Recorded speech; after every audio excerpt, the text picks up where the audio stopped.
Nice. Good morning, everyone. Wow, that was weird. Good morning, everybody. This is Ferd the Nerd, and Pickles Nichols, aka Jason. My real name is actually Ferd the Nerd. If you guys didn't know that, Jason's always only called me that for the past 20 years or so. Thanks everybody for coming through. It's Sunday. We'll do our little intro.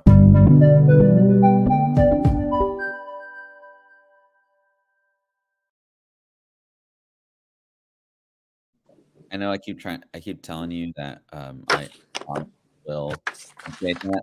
To God, I will. Uh-huh. I'd still. Change And it after I'm dead. and Brad, no, you are not a hillbilly. You were very much liked last week. I got a lot of DMs requesting for your return. It's no joke, and they were female. There were no male requests, but they were female. You do have that southern charm that we in the Northwest do not get. So I know you got some stuff to do today. Thanks again for staying in for Jason last week. I had a great time. We'll definitely have you on the show, and I think we'll be working on some future projects eventually. So let's see what's going on, my brother No Kazo. Are you at any of the cons this weekend? There's like MegaCon, and then there's something going on C2E2. There's like, it was crazy because like I was all looking, of a sudden, boom. Yeah, and then like I was like trying to keep up with people, like, oh shoot, that there's C2E2 going on, and like what? There's MegaCon going on. MegaCon, I think, is in North Carolina, right? Orlando. I think it's something like that. It's on the East Coast, I believe. I think it's Florida, but I'm not 100%. Oh, okay. Yeah. I don't know where in Florida. Orlando, maybe. When we blow up one of these days, we're gonna have to like buy a booth at a con. Take it on the road. Yeah, freaking right. Pick a con and go. Yeah, that would be so annoying. Like to be like at a con and like doing a show and like having no one come to our table. That'd actually be kind of funny though too. Like I would enjoy that. You know what I'm saying? Like yeah. I would just find it funny. Yeah. So Jason, I had an unboxing on Thursday with, I don't know if you remember my homie Ralph back in the day, but we used to work at Banana Republic back together. But yeah, and congratulations, Ricardo. You told me that a few months ago. Hope everything's going well with the family and stuff, and thanks for coming through today. But yeah, so Ralph came through on Thursday, and he was like he was my fashion dude. He moved to Arizona, and he came through on Thursday. He has like old school like knowledge about comic books, but definitely like not nowadays. And so it was kind of cool to have him on the show on Thursdays and stuff. So, but yeah, we did a little mini show on Thursday. We had 26 live at one point, man. It was kind of crazy, but nice. Yeah, it was pretty cool. It was fun. But I feel like our Sunday show is like my favorite thing because chill, just grab a cup of coffee. If you're on the West Coast, East Coast, they're like grabbing lunch or whatever at this point. But dude, how about the Mariners, man? Third game of the season. It's rough out the gate. It's cold in Seattle, man. We can't hit anything. My Jared Kelenic predictions are slowly going down the drain. He's in like 222 with like 4 strikeouts. Like it's not going too good for him right now, but I'm not too worried about it, man. It's like, dude, it's like the third game of the season, man. Like Julio, yeah. Even Surveys is joking about it. He's like, well, he's like, goal was to go undefeated, but you will lose some. Dude, you know what? What game was it? It wasn't last night's game, but it was Friday night's game because that was the you get the shoulder bag game or whatever. Mm-hmm. Who's pitching? Who's our Robbie lefty? Ray? Dude, like, God, I mean, I didn't watch the whole game, but like, I heard he's not pitching like 110. He had like 5 walks and 3 strikeouts or something like that. It's like, come on, man. Like, I just over that dude. I love Robbie Ray. I just wish he could pitch like he did when we first got him. Like, it's just all of a sudden it just went in the dumper halfway through last season. He hasn't been able to get it back. I know. Oh, and at least you're not an Angels fan, bro. Screw all Angels fans. No, I'm just kidding. But Yeah. Shohei's gonna come to Seattle, so I don't know why we're freaking out about this year. We should be looking forward to next year's World Series when we sign Shohei to a $75 million 8-year contract, or $75 million a year 8-year contract. Yeah. Hey, I'm just happy that ESPN put us in the top 10 to start the season. I was just like, no shit, really. It's like, yeah, don't put us too high. Yeah, and just right there. Dude, I talked to Otani, man. Like his reps are with my reps. Like, you know, we're good to go. So, bro, he's on his way. Yeah. Ichiro's gonna entice him. Ichiro, they've been talking, and yeah, so he's So I was asking Jason about. No, dude, he doesn't like California. It's too hot there. I was asking Jason before the show started. Me and him and I, whatever, we were huge wrestling fans, and we used to do the dumbest, like, I don't know, we'd play Final Fantasy, you know, do whatever, and we'd watch freaking wrestling. Hey, what's going on Gallon TV? So I asked him yesterday, I was like, dude, did you watch WrestleMania? Did anybody in the chat watch WrestleMania? They always do like a big reveal now at WrestleMania. Back in the day, it was just like, you didn't really get like superstars fighting each other or wrestling like together. They'd always just be talking crap, and then they'd lead up to WrestleMania, and they're like, I challenge you to an all cage match at WrestleMania, and the crowd just go crazy, and like, you know, we'd be going, yeah, you know, whatever. Undertaker would haunt people until then. He just started, like, the lights would go out, and then like, boom, and then he'd pop up behind them, and he's like staring at them. And then everyone just cheering. And then the lights go out again, and he's gone. You're like, that's how he intimidated people for WrestleMania, baby. Yeah. And then the lights come on, he reappears inside of the, you know. Yeah. It would have been funny if if the lights went out and then he reappeared and he was just sitting there in a chair like knitting a sock, and then the lights went out and then it went away. And he'd always be like, you. Me, steel cage, coffin. Yeah, coffin matches with Yokozuna. Oh, dude, yeah, Yokozuna like legit was like my favorite villain of all, because he just was this huge sumo wrestler. And what was his like the Yokozuna bomb? What was his move? Yeah, what was it called? God, what do you call it? I can't remember what the name of it was. I have to look it up. Bamboo, like it just he'd set up a guy. Two different moves. He had that slam, and then he would like throw you into the turnbuckle and put his butt in your face. Yeah, dude. Boom. And then, do you remember when Lex Luger was like a villain, and then they were on that aircraft carrier, and he like, what do you do? He like not suplex. What do you call it? Is it body slam? His little press that he used to do. He's like, no. He like turned him over. It's like that regular move. Like you like lift someone by their crotch and then slam them on their back. Oh yeah, he just body slammed him. Yeah, and he was the only one, and it was a big deal because he was like a villain, and then he became like a hero, like All American or whatever. Let's see. My buddy was live streaming little clips. Seems weird to have it when it's light outside and all the lighting for the stage doesn't seem as impressive. Yeah, it was kind of like old school. Like I kind of dig those outdoor events, like outdoor boxing matches or outdoor like wrestling events in this case. I thought that was kind of cool, but yeah, it did look kind of different with I guess you don't need those lighting effects with Undertaker. He's gone. He's done wrestling. Yeah, Kane's not like pyrotechnic like stuff out of the like ring posts anymore. Who was your favorite wrestler, dude, growing up? Was it Triple H? Growing up, well, depending like on when we were in high school, depending on age. Because like when I was a kid, Attitude Era, it was always like Hulk Hogan, freaking Ultimate Warrior. I loved watching the Legion of Doom. Remember those guys, the Road Warriors, Hawk and Animal, or Demolition, the other tag team that used to be back in the day. Yeah, or what was Marty McFly? The Rocketeers or whatever they were called or something like that. Yeah, dude, they were badass, man. Shawn Michaels and Marty Jannetty. Art Sheik was like the villain of the villains. Yeah. Buenos dias. Dude, no, I'm talking like Attitude Era when we met, when we were friends. Ooh. I had a few favorites. Like, I mean, Undertaker's always a classic. Like, yeah, I always love watching Undertaker. Yeah. That Stone Cold had Stone Cold, right? Yeah. Stone Cold had his like thing going on. Even The Rock, like The Rock was annoying at some points in his career, but then there's other points where he was just freaking hilarious. Because like there was points where he was in like The Corporation and stuff like that, where he was just kind of you're just like, what is this character? Like, get out of here. And there's other ones where he's just like we always say, like, do you like pie? Or do you remember the time where he's like, you remember when you had The Rock come over and The Rock tried to slide and he and you cut The Rock off at third base, right?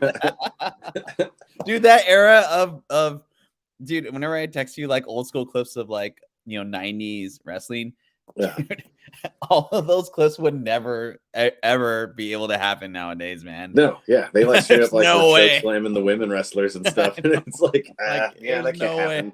Talking about Bhutan pie and like cutting off chicks at third.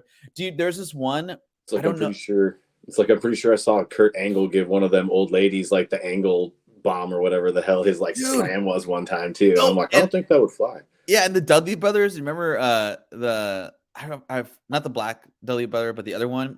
Do you remember he took like one of those like an old lady in a wheelchair and he body slammed her through like a table? Yeah. Do you can't do that anymore. Dude, greatest tag team championship of all time is the double ladder match with Christian and Edge, the Dudley brothers, and who are the last ones? The Hardy Boys. The Hardy Boys, dude. Yeah, I love they're always in those ones too, because they'd always like get up there and do those like high flying like jumps and flips and shit, and you're just like, dude. Yeah, breaking like 3 tables and stuff. Man, oh man, that was the best era ever. Well, because we were talking about it the other day, how like when we were growing up, all they had like the big match was the steel cage match. Yeah, they didn't have that Hell in a Cell and all that stuff where there was like a roof on it and you couldn't leave type deal. Yeah, it was like the goal was to climb over the top of the cage and then touch the floor. Yeah, but it was always like somebody would climb up to the top of the cage and like the other dude would be down on the ground. They're gonna win. Like, you just climb over the top and win it. And they're like, they're like, oh, what's he doing? What's he doing? And like Jerry Lawler would be like, oh, what's that? Freaking out and stuff. And then he'd just like jump off and miss the elbow and like the match would keep going. And we'd be sitting there like, come on, all you gotta do is like a bunch of idiots, man. Oh man, it's so great. But anyway, yeah, dude, the Hardy Boys, man, I freaking loved them. And they're that was like when "What up" was like a thing. Remember? Yeah. And so they'd always do that "What up" and like Budweiser commercial. What? Yeah. So stupid. Well, all right, that's a piece. I just was like WrestleMania, like brought me back memories of being a kid and all that stuff. So, we'll get into the show. So with the market just kind of, there's actually some good signs in the market last Friday. I do like these Ferd bird kind of like things every day. Try to keep people informed and something. But okay. So Loki says, I have absolutely no understanding how anyone can really watch wrestling. It's literally so popular, boys. Dude, I know. That's exactly why I think I stopped watching. But and yes, please hit that like button. Subscribe. We broke 200 people this past week. I really didn't expect to hit more than 150 after like this soon. So thanks everybody subscribing, and like I hope you like how me and Jason are complete idiots and talk about stupid stuff. Yeah, man. What do you think? Well, we'll just say that you got like you're like 198, and I'm like 2. Yep, that's probably true. Yeah, it's probably true. No, dude, like last week I was telling people were like, dude, what happened to Jason? You guys gonna fight or something? I'm like, no, man, he's got to work. And they're like, oh, okay. Yeah, it was like the most normal reason to like not be on to miss something. Like it was kind of funny. Like, no, man, like this guy's like, he's my best friend. So we're never gonna let that shit get through us or whatever. But yeah, so last Friday we actually had inflation numbers that were inflation seems to be coming down a bit. So that's really good. That's really good news for people. You don't want to pay like $5 a gallon for gas and $62 for a dozen of eggs and all that stuff. So it looks like inflation is coming down a little bit so far. I'm hoping that it keeps that kind of current trend, but I don't know if it's really hit the comic book collectibles market. I was kind of thinking about this recently of how there aren't any real properties pushing when were the other coming out very soon. We got in May, we have what's coming out. Guardians. Next one coming out? Guardians is coming out in May.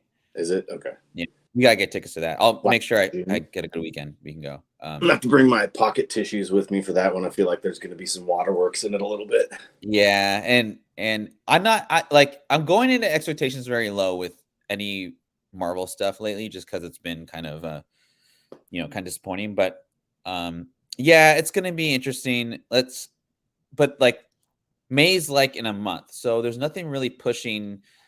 Like, I don't know. I don't see real announcements pushing stuff. I know that Emilia Clarke has been certainly cast as Gia or whatever her name is.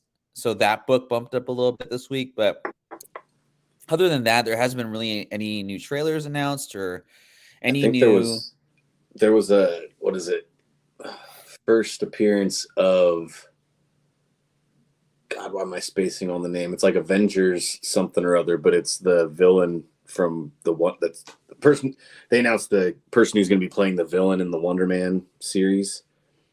And so that book kind of went up a little bit. Yeah. I just can't remember the name of the villain. It's like dark something. God, I can't remember. Sorry. Good vibes only. Yes. Not for the Mariners, but yeah, good vibes only. You're right. There was that announcement, but like Wonder Man, when's that? I mean, I don't even know when that's coming out. I have no idea. Yeah. And, I mean, if they're still casting, it's like cool. You know what I mean? But nothing really like we started out the year, DCU just was like, here's all the stuff we're doing. And then it's kind of cooled down a bit, which is okay. But I was just thinking of well, is there a buying opportunity at this point? Like with stuff, and there's books that there's some repetitive books in this list, I'll be honest, but it's because they are books I feel that are on our mind and collectibles that are on our mind, and the prices for these collectibles they've kind of stayed the course. You can't really get a great deal on these books during a quote unquote dip in the market. I think the overall dip definitely happened in December. That's what Brad and I were talking about last week. But these books and these collectibles, they just either stay the course or they tend to bump up a little bit for whatever reason. And this is what we're talking about today. So let's get into it. And yeah, basically this is kind of what we're talking about, what we just kind of were summarizing. And Jason always I always ask hey man, what if you had $5,000, what would you spend money on? And you have to spend on a collectible. And so this is kind of our idea of where we're coming from. And then just kind of holding the value. Cause you never want to buy, I'm sorry, there's nothing I would ever buy because I really want it and then anticipated it going down in value. I just my mind doesn't work that way. So it's not we don't care how much it is right now. I want it now. It's no, this is how much I'd pay for it, and I would expect it to go up. That kind of thing. So quote unquote recession proof type stuff. So the first comic that I chose is the ASM 300 Chromium version. Now, obviously, this is in the newsstand of ASM 300. It's not the direct version. This hits two kind of nostalgic things for me. One, when these comic books came out, it was the late 90s. It was reprints, obviously, but Chromium was a huge push in comic books. So when I got back into collecting 4 or 5 years ago, I was oh man, I wonder what the ASM 300 is going for in that Chromium. I just loved the Chromium look. I liked the 300. First appearance of Venom, actually, I didn't really care about, but I loved the cover. And back then, this was going for $300. I was oh man, there's no way I'm going to pay $300 for a comic book from 1999. I just don't want to do it. And since then, with Venom coming out, kind of that floor pricing of collectibles, this book just doesn't go for less than $500 to $1,000 in raw grades or whatever. In 98, dude, and I'm always, dude, Jason would send me eBay listings hey, dude, look, it's out listed or whatever. Check it out.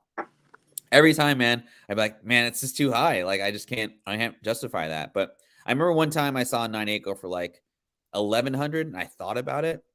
I was gonna send in to the Toddfather to get graded, but I was man, I don't know what the market's gonna be the next few months. I can't spend $1,100 on a comic book, let alone this one.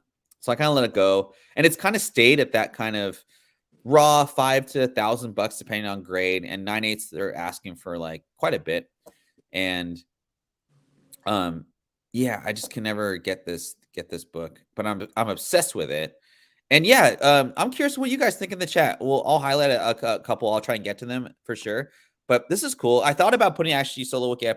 I thought about TMT #1, but I'm like, I just could never pay, $250,000 for a 9/8 #1. That's like ultimate grail status, right? I would say probably top 20 comic books like of all time.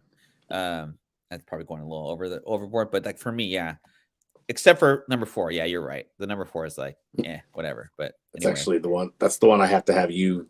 I gotta get that one cracked and pressed because I've got that 5th print of one.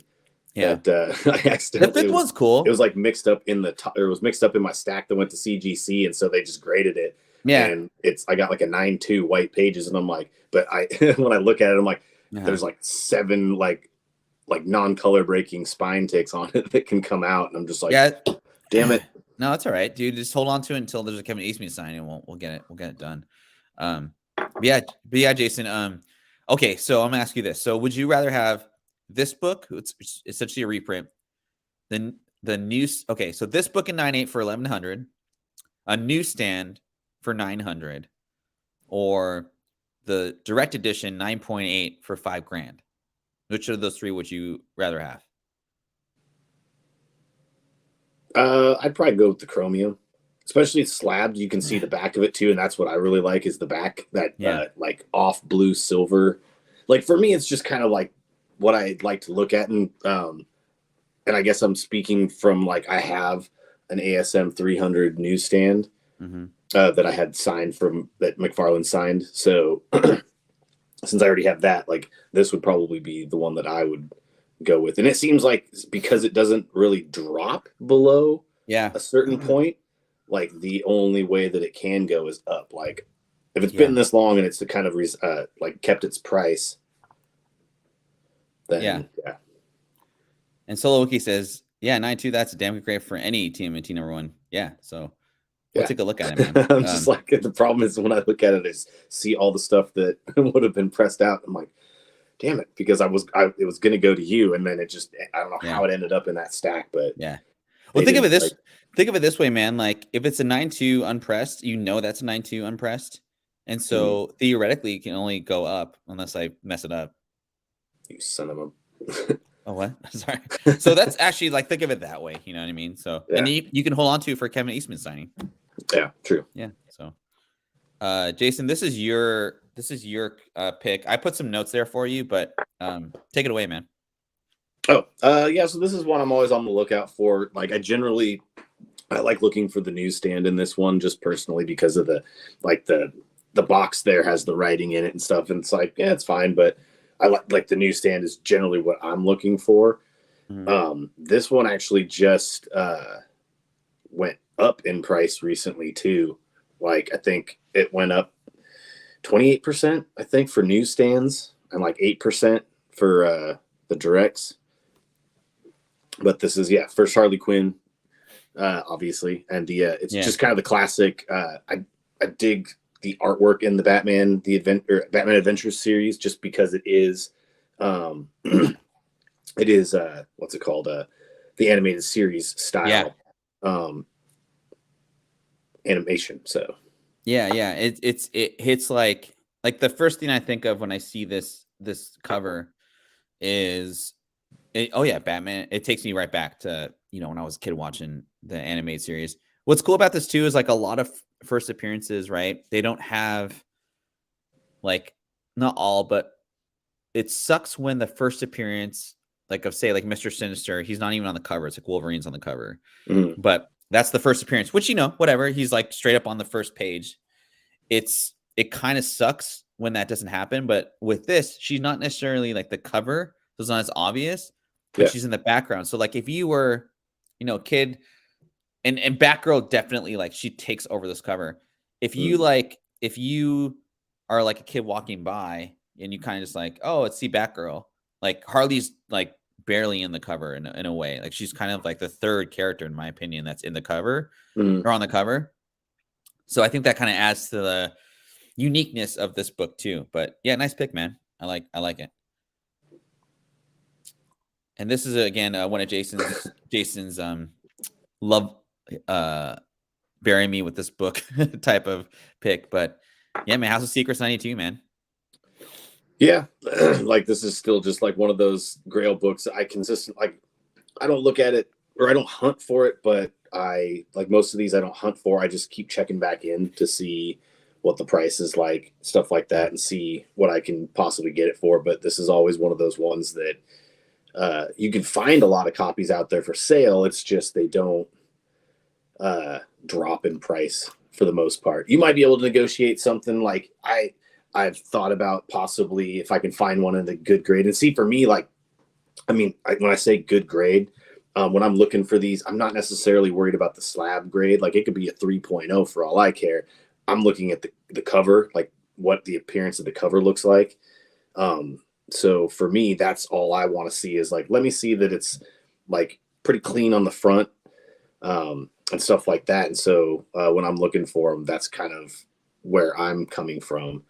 So I can maybe get them for a little bit lower price, but still it's like they're super expensive, like even all the way through. I think the low grades start at like 500-600 at least. Yeah. And I actually, so when I was looking for prices on coverprice.com, that's not an advertisement, just where I source my info. I was looking at the like 5.6.0 grades, 5 to 600. So I feel like there's probably a lot more on the census in that grade. Mm-hmm. The 9.0s though, like this last 9.0 that sold for 4,500, that was like last year. So it might be a combination of, okay, so these grails that are recession proof, quote unquote, right? They're probably more than like, they're likely in collectors collections versus investors collections. Mm-hmm. And so when investors, quote unquote, you're looking to offload like books that you just have no more faith in, and you're trying to take those losses at the end of the year, just like stocks. Mm-hmm. So I think the fact that you don't see a lot of these for sale in high grade is because one, someone got in really cheap, mm-hmm. or two, someone bought them really high and they don't want to sell at a loss, or three, someone bought whatever price and they're never going to let it go unless they were going to sell it for like way more than the market price is showing for it. Yeah. I want to say I've seen a 9.8 for sale once, and I don't remember what the price was, but it was a lot. Yeah. I saw a 9.8 for this too. And it was kind of fun researching this list because the older books, obviously, like there's not as many high grades. And so the disparity from like a 9.0 to like a 9.6, yeah. One, it was crazy because the last sale for a 9.6, 9.8 was like in 2018 for like a grip. So just imagine like with inflation and with just, you know, everything going on in the market, what if that were to list now, dude, you got to bring that to like Christie's or like, you know, Gold and, you know, or whatever auction house you're going to sell it at. It'd be really cool to see, but it's like those books are not leaving collections unless someone dies and that kind of thing. Yeah. So. Well, and the problem is too, is with that book in particular is, I say that I don't really look for like high grades, but with this one, you almost have to because of the dark cover. Like you look at some of the lower grade ones and you're just like, oh man, like it just looks trash. It doesn't present very well at all, right? It's just kind of like, cause like for me, it's like I'm buying that to display. Like I want to put it on my wall type of stuff to have. Right. And so like the lower grades, which sucks because the lower grades are a little bit more affordable, like compared to the high grades, because like once you start getting 8.0 and above, they like jump significantly, like every grade increase. Yeah. And it's like, well, maybe you could buy like a good price at 5.0s and then sell them to get an 8.0 eventually and sell whatever, right? So Solo Wiki says, well, I am divorced, so I've been wrong before it happens. Well, you're looking at two divorced dudes before, so we are all wrong. And our powers combined, Captain Divorce. Yeah. Wheelchair Superhero 87. Hi, everybody. If you guys are not following Wheelchair 87, Superhero 87 on YouTube, please do so. I followed him last week. Really cool videos, fun stuff. And thanks for coming out to the show today. Let's see here. And Joe, that's interesting. That's something I didn't look at when I was looking at the cover prices. But yeah, probably never. This is probably really tough with white pages. So good to know, man. All right, next slide. So this is like nostalgia, the grail of all GI Joe. I know some people say the air carrier is for like different generations, but this came out like, so I was like the 91 GI Joes, like Captain Gridiron, the dude with the double, what's his name? He had like the machine gun that was like 2, backwards hat. Rock and roll, like those, that was like my era of like GI Joes. And this guy, the GI Joe Define, my dad bought this for me for like my birthday or something, and it was massive. It was this huge box. I played the crap out of it, and then my mom threw it away. so loose. This toy probably goes for like, I don't know, $800 to $1,000, but it's a son of a gun to like ship out. Before the pandemic, I saw one graded by AFA. It was like horrible grade. It was like 70, which is like, it was like falling apart basically. But it was in the box, never opened, and it was like this beautiful like plastic clear kind of deal. Yeah, dude, this is like doubled in price. I think if you find this like boxed up, like warehouse find time deal, I saw one listed a few months ago for like $10K, and it was local pickup. I'm like, how are you gonna local pick this up like anywhere you're from, dude? But don't drive. Yeah, seriously, man. This is like if I won the lottery, or if I just made it big in something, man, like this is something I would definitely be like, screw it, I'm buying it. I don't care. It probably will go down in price because I feel like GI Joes just aren't a thing that people collect anymore. So the people that keep collecting GI Joes are eventually going to fall off the face of the earth. But this was like if I could relive like my childhood, this is like the one toy that I'd want to have. Do you remember this? Do you remember this at all, Jason? Oh yeah. Like this was the toy that was like you said, it was either this or the carrier.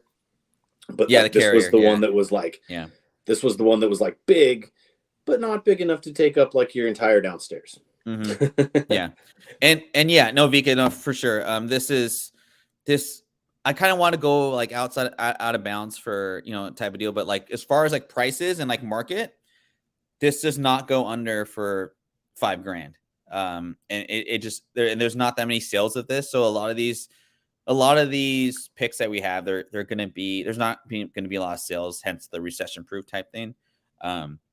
But anyway, it just hit a nostalgia with me. And I feel like people that I talk to about this that are like 35 to 50, they kind of feel the same way as well. And the aircraft carrier didn't really hit me in a way like, oh man, I want that. But it may like hit someone who's like 45 to like 50. But this is more like 36 to like 43, I guess, that age range. So G.I. Joe. Yeah. Do you remember this card from 94? Yeah, I do actually. The Mantle Griffey. So back in the day when card collecting was cool and kind of crappy, you had to buy 36 packs to get like one insert card. Nowadays, it's like people cry they don't get one per pack. However, this card, I don't remember the number, what was number 2, but Griffey was like in his 5th year professionally or like 4th year. So he was just say that's like he's still kind of baby face there. Yeah, big time, right? 94. So that's like the lockout year, right? Was 94 the lockout year? Because we were going to playoffs that year. I think so. Yeah. So 94, you have a lockout. So baseball didn't even have playoffs that year. So there's a lot of negative sentiment towards the hobby, baseball specifically. Upper Deck was like the Mercedes of collectors, the hologram and all that stuff. You have Mickey Mantle's autograph, who is one of the greatest players of all time, and like the player of the 90s. He saved baseball in Seattle. And yes, this is a grail. This isn't just recession proof. This is a grail. I've always, ever since this card came out, I remember I was a kid and this listed for like, I saw in a hobby shop in New York, and this is 94, okay? Like 94, 95. The guy had this listed in 1994, 95 for $2,000, and no one was buying it. And so I've always just like, as like growing up, and I didn't really get back into baseball collecting until like last couple years. I always just had this in my like kind of back pocket of like, oh man, like it'd be so cool to have this card. And then I the last time I saw it, this is years ago, it was going for like $5,000. So I was like, oh, I haven't looked up this card in a long time. I wonder how much it goes for. I couldn't find any last solds for this card, but PSA 8, not a 9 out of 10, but an 8, is asking $16K for this card. That is I do not want to sell this card, but I will sell it for, 15, 16 grand. Yeah. Yeah, dude. What do you remember about this card growing up? So I remember it, what was it? I'd never actually seen one in person, I don't believe. Yeah.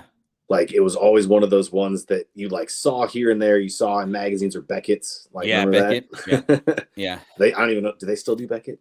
Oh, hell yeah. Yeah. Okay. But like you would see it in there, and it was just always kind of one of those ones, especially as a kid. Like you don't, a little bit of the older generation of players like Mickey Mantle, but it was just kind of like you didn't really know of them as much. So this was kind of, for me anyways, in 94, I was 12 years old. So they would have been basically like, it was kind of what brought me back into, or like kind of taught me more about looking up older baseball players too, at that point, like people that my dad grew up with and stuff like that. Because it's like Mickey Mantle, who was that? And then it kind of gave my folks and like the elders in the family time to like kind of tell me stories about stuff like this. Like my dad still has Mickey Mantle rookie cards in a shoebox. Everybody in a shoebox. No, I don't know if they're in a shoebox. Just say they're in a shoebox. Yes, in a shoebox. Yeah, it's not even a shoebox. It's more like this just burlap sack. Burlap sack. Yeah, they're scratching like every day. And yeah, dude, and like back then, dude. And Doc Joe saying both of these guys were Mount Rushmore players. Yeah, and I never even watched Mickey Mantle. I just remember like how he just played like he was gonna die the next day. He just played really hard. And Griffey, dude, like, so Jason and I, we grew up watching the Mariners like continually like just suck, right? And then 95 was like the year that everything just came together. But the Kingdom was like AstroTurf, but the way they did the AstroTurf in the Kingdom was AstroTurf, cement. There was nothing in between. So basically, when dudes were diving for balls, like Griffey, they were diving on top of cement, essentially. How they didn't get injured worse, I have no idea. But the Kingdom, which is horrible in regards to like player like health, like there's just no way. Anyway, and then remember when he broke his wrist diving for that, jumping into the friggin' wall. Yeah, I mean that's how kids like remember. Like I remember when I was a kid, like playing baseball, like all the kids would just be like, "I want to be like Griffey," and just like catch a home run. And you don't catch home runs in Little League baseball, dude. Like no one ever hits home runs, but like no one ever said like, "Oh, I want to hit a home run like Griffey." They wanted to catch a home run like Griffey. Yeah, it's kind of crazy, but and yeah, dude, San Bernardino, 87, I think is his rookie card from that. That's another grail, I think. Whatever, but yeah, great, 16 grand for this card, man. And you get two. And I thought Upper Deck did such a smart thing with this. Like, I think Mickey passed away like quite a little bit after this card came out, so I feel like this is like it's probably his last autograph card, like in circulation, right? Other than like shows and stuff, but like this is probably the last certified Mickey Mantle card. So think about that too. But yeah, I thought that was kind of a fun one that we could share. For sure. And then Green Lantern 7, man, this is yours. Take it away. Oh, yeah. So this is always one that I kind of, same thing with some of the other books. Like I keep an eye on it, and it just kind of never really drops in price. There's actually not a lot that out there that are being sold either.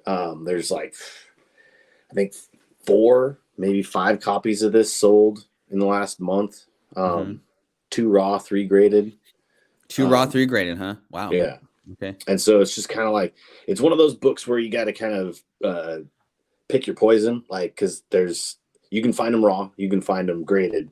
It's just like, do you want to buy raw for a little less and hope? Because like the thing is a lot of the raws, people are treating them like they're graded when they're selling.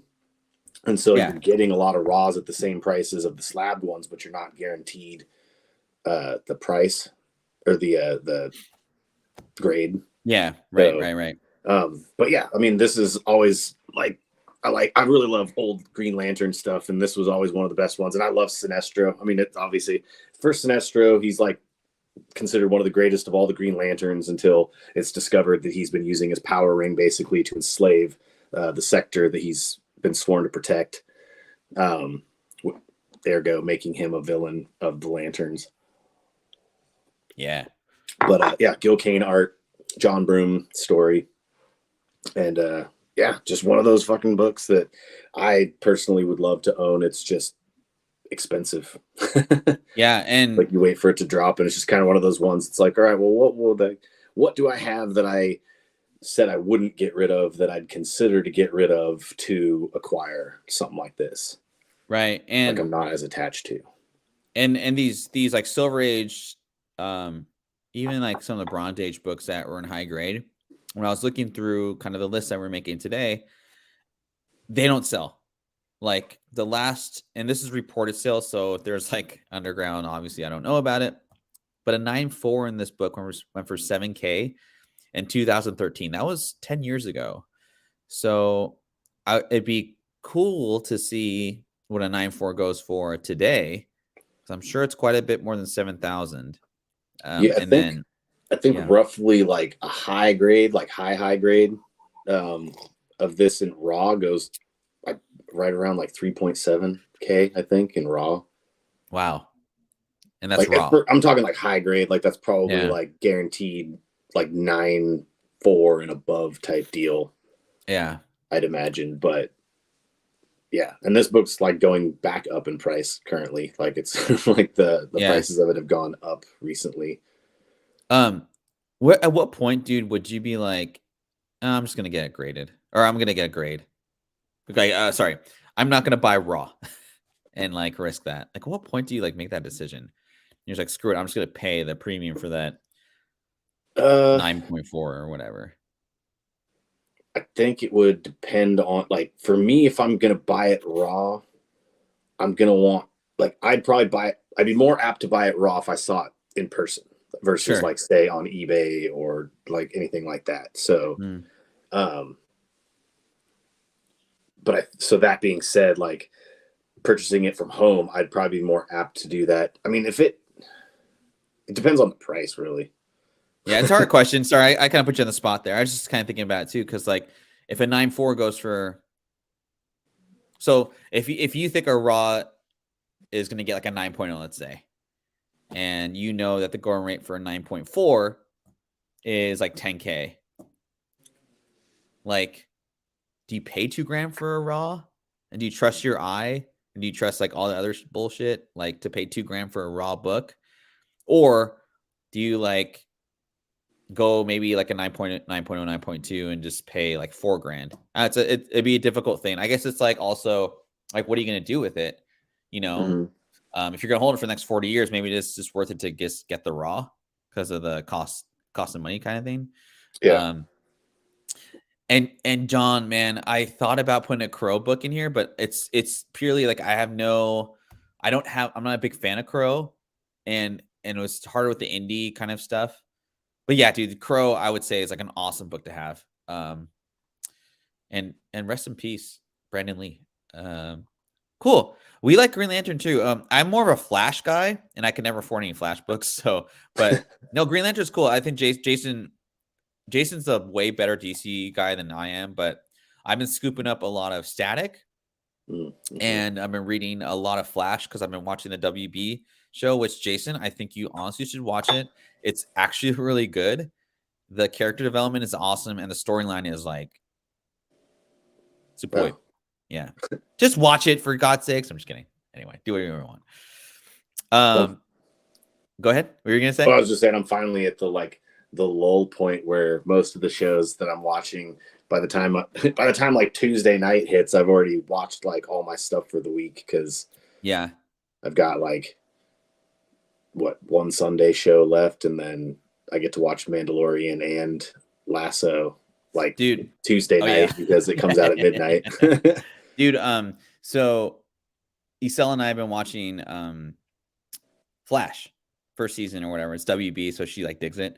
And I actually like it. Like the other day I was like, man, I want to watch more Flash. And so I was thinking about it, and I did a quick Google search of like how many season or episodes are in a season.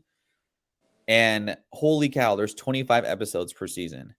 And there's 9 seasons.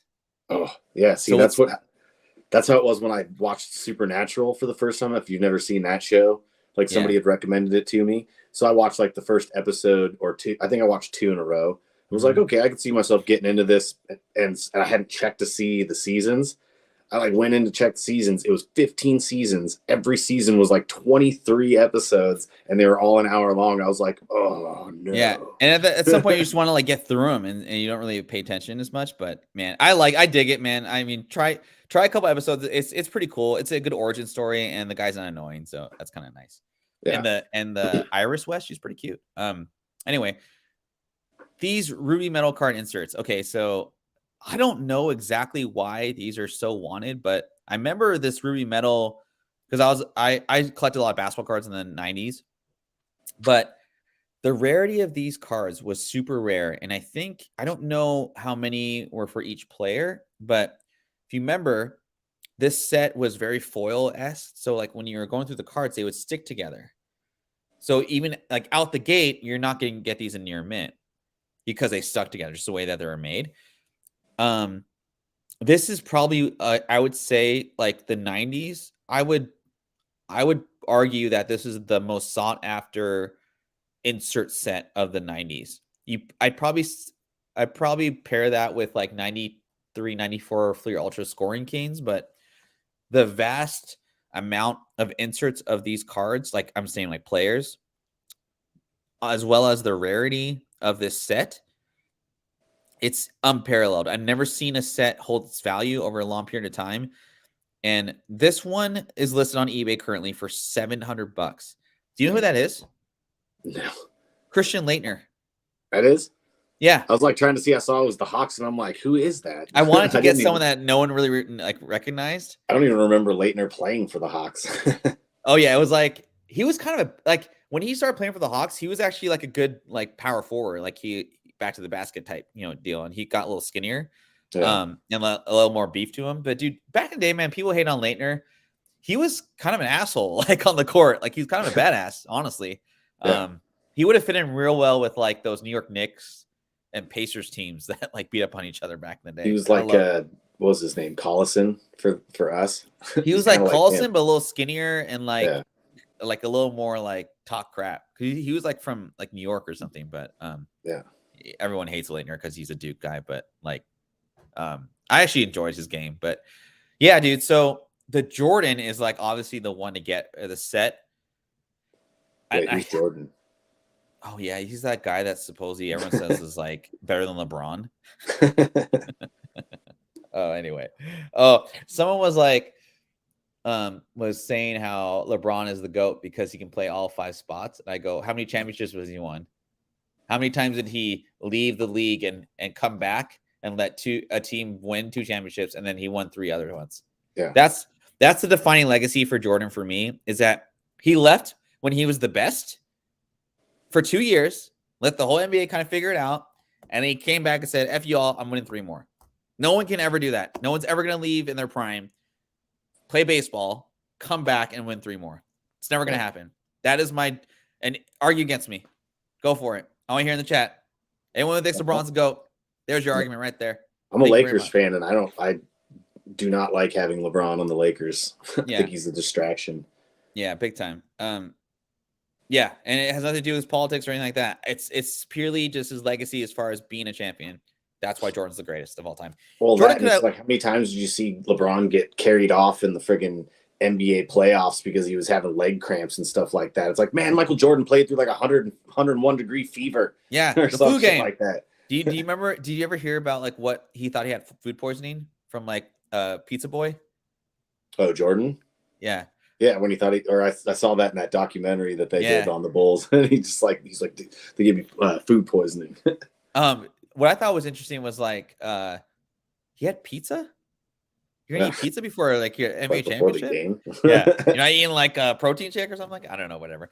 But if anyone knows about these cards in the chat or has one, I would love to know if you ever got one back in the day. But like I don't know the exact. I should probably look this up, but the rarity of getting these cards in packs was like super rare, and just the condition of it as well. So, and then, dude, this was kind of my ode to him because other than Ichiro, I loved his game.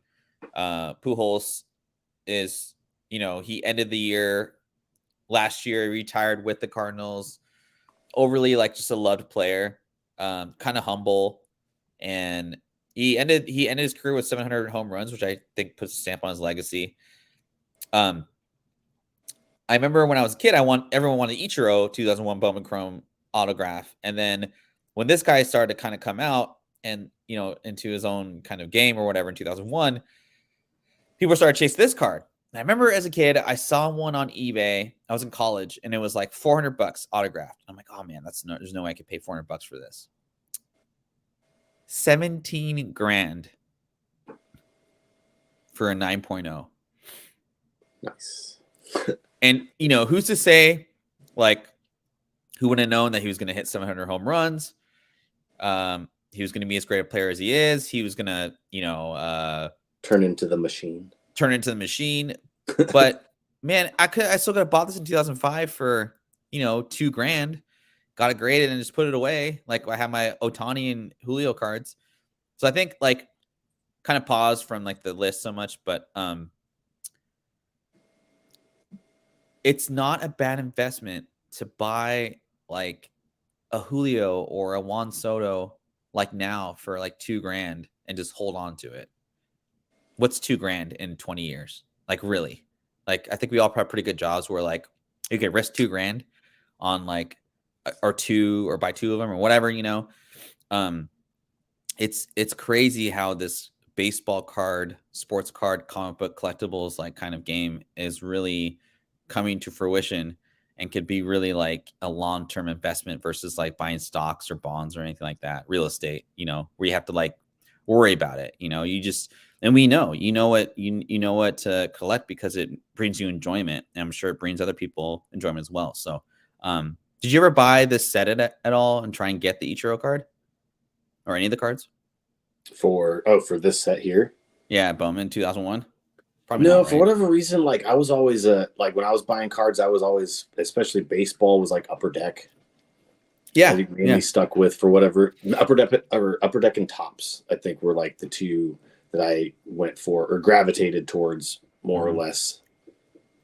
I don't know why. That's just generally what I picked up. I think it was just I liked the style of card a little bit more. Yeah, I remember Bowman was at the home of the rookie card, so I always buy Bowman every year, and I can't remember if this set was every card was a chrome, but I wonder what unopened boxes go for in this set in 2001 Bowman Chrome, because it was basically Ichiro and this guy you could get. So anyway, you're fired, dude. Woo! So thank everybody for Jason's contribution to the to the show, all that stuff. Just kidding. We're gonna do a giveaway. A homie from the Discord, Samandingo, I hope I said that right. He offered to do a giveaway, so we'll do one at the end. I want to thank everybody for watching. Please subscribe, all that good stuff. You know what? We'll do the little thing here.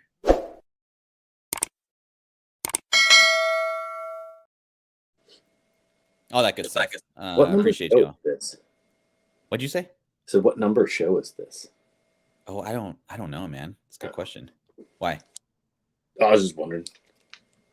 Oh, I'll send you a link here. Let me do the link real quick. Let's see here.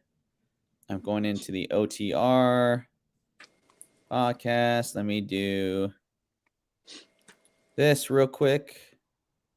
Copy link. If you guys are not in the Discord, please see that link right there. That's the Discord link. Also doing a show on YouTube. I'm sure you guys know On the Radar. I'm gonna put the link real quick here. On the Radar collectibles. We're also gonna be on. What's the other platform? We're also on. Did you say it was Rumble? Yeah, Rumble. Yeah, Rumble. Show 18, 26, 8. I don't. Yeah. 85, 9, 85. Well, I was just thinking, like, if we 10, hit, like, 3, a 1, 4, certain 6. amount of well, maybe just for like a certain amount of subscribers or whatever type show, I can give away this book over here. Okay, cool. Yeah, well, this. Well, hold on. Solo. What's this? Tales to Astonish. Okay. All right. Well, then there you go. We'll do that for numero 60. Numero 60. We could do that for numero 60. Yeah, we'll think. Well, no, that's just the book number. Oh. Well, you could do for episode 60. But yeah, if you guys could follow On the Radar, we do shows on Monday. There's links also in my kind of the description of the show of all the friends of the channel. Brian's show on Wednesdays that I'll chime in from time to time. And you got Richie's show on there. You got Bayside. We got our favorite South Carolina, South Brad.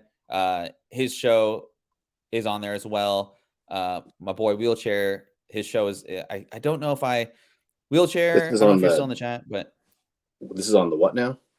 On YouTube. Oh, YouTube. Okay. It's YouTube, but yeah, our show's gonna be on Rumble. Rumble's starting to grow a little bit. We'll be doing shows on Kick as well, but those are the two kind of main ones that people know about. So, and a little market report to end your guys's or to begin your guys's Sunday. Again, thanks for watching.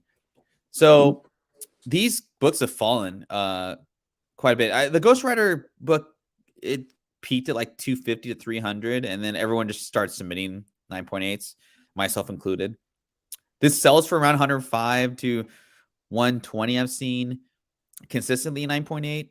I feel like the thrill is a little gone with this book just recently. It's a team appearance, and so those don't go for like a ton, but nonetheless, $105. And then this Werewolf by Night #1, first appearance of Jake Gomez. I don't know if this is a buying opportunity with this book. I hate the cover. I like the cover A lot better, and that's probably why this book isn't going for as much. This is the one that has the Ozumaki. Is that how you pronounce it? I don't know. Is that this one? I'm not sure. That has it's like the 1 in 50 variant of that werewolf. Oh yeah. That one's sick. Like, that one is cool.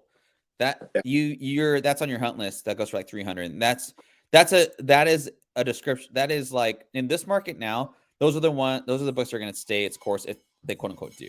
But this one just doesn't sell for that much anymore. And then our favorite angel, Mike Trout. Trout. I found this on the Discord, or someone was posting about this in the Discord, and I was like, I wonder if it's sold. And yeah, sure did. $1,000. That's not a newsstand too, everybody. That is a subscription. So imagine a newsstand 9.8. That probably goes for like ×3. Damn. And then this makes me happy. This first Sports Illustrated World Cup Kylian Mbappe from 2022. I have a 442 special edition World Cup with Messi on the cover.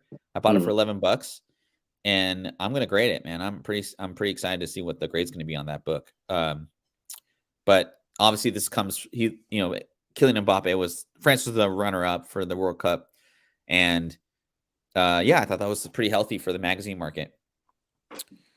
Sports cards, dude. Did you? Okay, you didn't do basketball. I'm sorry.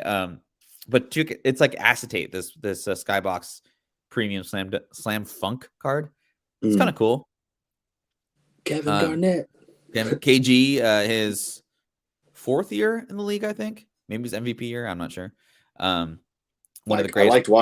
I liked watching Garnett play, but it sucked because being a Lakers fan, you hate the Celtics. They were fun to watch play, but I'm just like, I don't want you guys to do good. I hate you guys. Were they the OG like 3? Who? Garnett. Oh, the like big 3 Allen, them. Garnett, Pierce, and Allen. Were they? Or no, was it LeBron and Bosch and Well, they were the first ones that did it all like stupid public and stuff like that, and like made it a point to be like, yeah, I'm taking my talents to South Beach and all that stuff.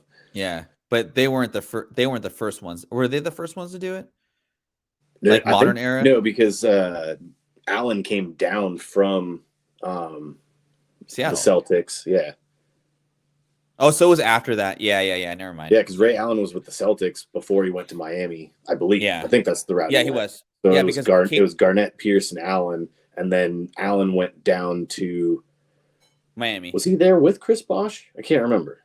I don't know. I know it was like that weird year where they won another championship with Ray. Yeah, but he hit that friggin' shot in the corner to send it to the next game against the Spurs. Remember that? Yeah, and then KG was pissed at Allen for leaving. Yeah. But you can't get mad at Jesus, man. Can't be mad at Jesus. Ray. And then look what I found, Jason. I found a strategy guide for $56. Ooh, and a Sephiroth. Dude, I this picture was really blurry, but man, I'm not a statue guy, but I would freaking buy that and put it in the middle of my room. Away from that's that sick ass one where it's like in that dream sequence or whatever it was where he had the freaking yeah. Oh, dude, that game's so good. I need to play it again. I'm like, I beat it so many times, but I'm like, I just want to play it again just to go through like the whole story. Yeah, the PS5, the revamp or whatever, they added a villain, and it actually it doesn't like take away from the storyline. It's actually pretty cool. I'm gonna download that game in the next week or so, but yeah, I thought you'd like that. Sorry I couldn't get a better picture, but and then okay. I was trying to think, what's that? Genova, yeah. Big that thing was like twitching around and stuff when they finally got in there. So scary, dude. So scary. Yeah. And then crazy. Well, I remember like some of those sequences you'd be like running because like you'd play it with the volume up and you'd be running and then it's like you're trying to get to the boss or whatever. It's like and you're like yeah. Makes you jump when it goes into the fight scene. You're like, damn it, he got me. I know, seriously, man. Oh man, good times with that stuff. So this one's crazy by holy hell. I don't know. And yes. Yeah, and I can't wait. I just need that to come out. So Jason hates the Paul brothers, and I do too. So these prime hydration drinks are like going for stupid money, and there's 500 total 12 packs for $35,000. I just thought that was so weird. Like, can't you just go to Costco and buy like anyway? Who needs that much? Like, are you going to go through it that quickly that you need to buy it? Like, isn't it going to expire before you get through 500 of them? Now, granted, it might be like a nightclub or like it could be like a store or something, but still, like it was such a weird thing to find on eBay. You know what I mean? Yeah. Right. So anyway, I bet you some like club out there is like, oh, we should make a prime drink and like put like, 80% prime in it and then like, 2% alcohol. Yeah. They're like, oh no, like this, like, or they're just selling something. It's called primed, but the D is like so small, like just past the E, and it's just like, no, this isn't prime, it's primed. See, right there. There you go. Yeah, that's probably right. And then this one was just kind of random. I thought it was kind of cool. An 18 karat gold enamel Tiffany and pocket watch from the Empress Alexandra for 25 G's. So if you're in the hunt for that type of stuff, does the pocket watch work? They probably, I mean, you could probably get it fixed, that kind of thing. So yeah, we're gonna do a giveaway. It's gonna be a top 10 book from this new comic, or not new comic day, but from the top 10 list, Brian and Stein's top 10 list. I'm not gonna say which one it is, but that is the giveaway today. So if you want to be part of the giveaway, just say Sunday in the chat, and I'll put you in the giveaway. It doesn't matter how many people are in the chat or in watching today. We just a fellow member of the community offered to give away a comic book, so I'm going to give it away as well. So just say Sunday, and we'll put you in the wheel. Anybody? Sunday. Put Jason in the wheel since nobody. There they go. Oh, who you got? You got Naka, Solo, Slack. Who else? Good Kaji. Oh, gosh. Michael Baker. Well, he He commented. There you go. Okay. Just subscribed. Oh yeah, thank you. Vika. Okay. Yeah. Anybody else? You got 8 seconds. 8, 9. There's 15 people. Maybe they're like catching up behind. Okay. Or 7, they don't want to look. 6, anyway. 5, 4, 3, 2, 1. Last chance. Okay, cool. All right. Well, so we got 6 people in the entry. There you go, John Smith. Oh, okay. I think some people might be behind in the viewing, maybe. Okay. Possibly. Oh, is that right? Unless that shows live. I don't know. It shows 14 now. It was 15. So either people are behind or they're like, screw that. Don't want to. Screw that guy's Rainier's hat. I don't like beer. It's got Mariners on it too. I don't know what side. This one? I don't like beer. No, it's Tacoma Rainiers. I don't like beer. But I got it because it's got the Mariners symbol on the red on the side. Yeah. That's a cool hat, man. Okay, we're gonna run with this. So I'm gonna do share screen. Oop. Make sure that we got everybody's name. Make sure I got everybody's name. So got anybody else? Let's see. I think everybody's on there, right? John Smith's the last one to say something. So it's Ricardo. I'm just going through the names. Oh, okay. I'll let Jason kind of go through the names. Jason, just let me know when I spin.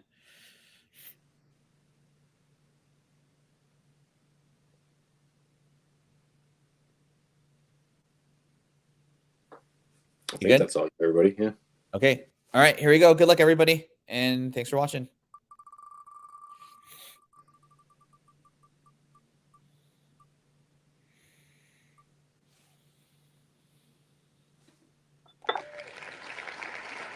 All right. My boy John Smith.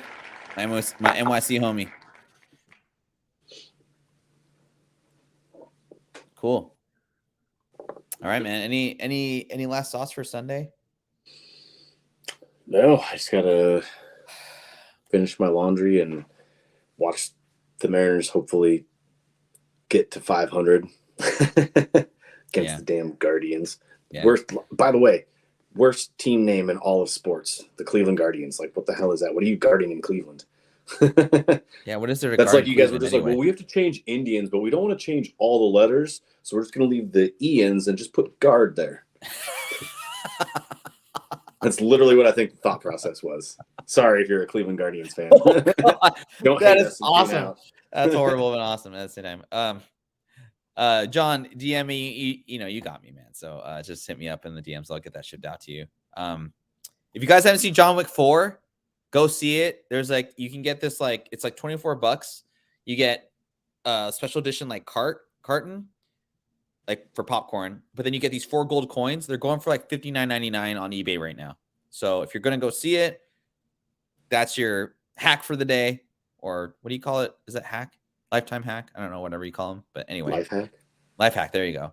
So that's some low hanging fruit for you. Yeah, dude, you won. Hit me up on Instagram, bro. Again, thanks for watching. Thanks for liking and subscribing to our channel. I'll see you guys next Sunday, possibly Thursday. I'll be on OTR tomorrow. The link's in the bio and all that good stuff. And you all have a great Sunday. What? I was going to say, are we rocking down an Easter show next weekend too? Get all these people before they go to church? Maybe. We'll see. I don't know if I'll be able to do one, but I'll let you know. We'll try and do one on Sunday. But yeah, I know I'll be off Sunday because they can't make us work a holiday weekend. So. Oh, okay. We may not do Sunday show. Maybe Saturday. I don't know. I'll hit you up. I'll let everybody know. All right. Thanks, everybody. Have a great weekend.